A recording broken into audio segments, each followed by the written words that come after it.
I'm a physicist and I work in the area of complex systems. So eventually our goal is to understand really large, complicated or complex systems. And actually I want to emphasize, we really focus on complex systems.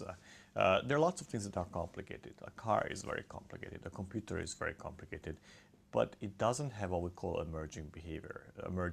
That is that, it does what it's supposed to do. Most cars do that, most computers do that. And what is a distinguishing feature of complex systems, like the society, like the economic, so the World Wide Web and many other systems, is that they're really more than the sum of their parts. You can't really predict their function simply looking at who are the components and how they connect to each other.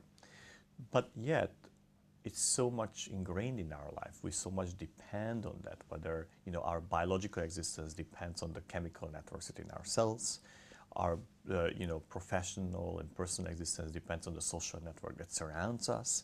Our ability to pay and purchase depends on the banking network. Our communication depends on communication networks. So we have to understand them, despite the fact that they have billions of components, despite the fact that they look random and they're really complicated. We need to have a way of describing them. We need to understand what we created through these many components. And that's really the field of complex systems. And in particular, within that, the network aspect of how the components connect to each other has gained quite a bit of influence in the last few years, because we realize that we can make the maps. And once you have the maps, you can understand a lot about those systems.